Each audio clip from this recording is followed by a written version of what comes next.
الفضل YouTube channel میں آپ کا استقبال ہے۔ اس چینل پر روزانہ قرآن پاک کی ایک آیت تلاوت مع ترجمہ اور مختصر تشریح پیش کی جاتی ہے۔ ویڈیو اپلوڈ ہونے پر نوٹیفیکیشن پانے کے لیے اس چینل کو سبسکرائب کریں اور بیل آئیکن ضرور دبائیں۔ السلام علیکم ورحمۃ اللہ وبرکاتہ۔ میرے دینی و ایمانی بھائیوں اور بہنوں، سورہ نساء آیت نمبر 127 پیش خدمت ہے۔ اعوذ باللہ من الشیطان الرجیم وَيَسْتَفْتُونَكَ فِي النِّسَاءِ قُلِ اللَّهُ يُفْتِيكُمْ فِيهِنَّ وَمَا يُتْلَى عَلَيْكُمْ فِي الْكِتَابِ فِي يَتَامَى النِّسَاءِ اللَّاتِي لَا تُؤْتُونَهُنَّ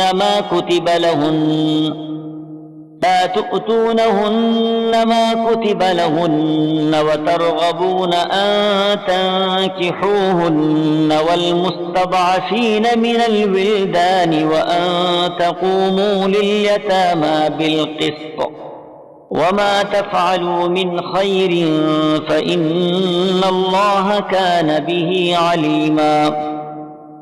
آپ سے عورتوں کے بارے میں حکم دریافت کرتے ہیں، آپ کہہ دیجئے کہ خود اللہ ان کے بارے میں حکم دے رہا ہے، اور قرآن کی وہ آیتیں جو تم پر ان یتیم لڑکیوں کے بارے میں پڑھی جاتی ہیں جنہیں ان کا مقرر حق تم نہیں دیتے اور انہیں اپنے نکاح میں لانے کی رغبت رکھتے ہو، اور کمزور بچوں کے بارے میں، اور اس بارے میں کہ یتیموں کی کارگزاری انصاف کے ساتھ کرو۔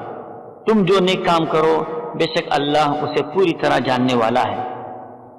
حضرات، ابتدائی آیت کا حصہ وَيَسْتَفْتُونَكَ فِي النِّسَاءِ یعنی لوگ آپ سے عورتوں کے بارے میں حکم دریافت کرتے ہیں، یعنی لوگ آپ کے پاس آ کر عورتوں کے میراث، مہر، نان نفقہ اور نکاح و طلاق کے احکامات کے بارے میں سوالات کرتے ہیں کہ اس سلسلے میں کیا حکم ہے، دریافت فرمائے۔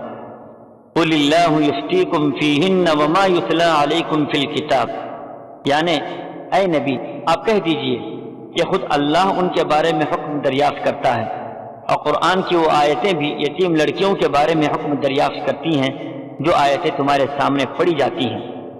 سورہ نساء کی ابتدائی آیات میں عورتوں اور یتیموں کے بارے میں بہت ساری باتیں پیش کی جا چکی ہیں کہ زمانے جاہلیت میں عورتوں پر کس کس طرح کا ظلم و ستم ہوتا تھا، ان کے ساتھ ناروا سلوک کیا جاتا تھا، وراثت سے انہیں محروم کر دیا جاتا تھا، یتیموں اور ان کے مال میں بھی زیادتی کی جاتی تھی، یتیموں کے مال پر ناجائز قبضہ کیا جاتا تھا، یتیم بچی اگر حسین و جمیل ہوتی تو اس سے شادی کر لیتے مگر انہیں مہر مثل تک دینے سے گریز کرتے تھے، دوسروں کے ساتھ شادی بھی نہیں کراتے تھے اس خوف سے کہ مال دوسروں کے ہاتھ میں جائے گا وغیرہ، ایسی بہت ساری بے راہ روی تھی۔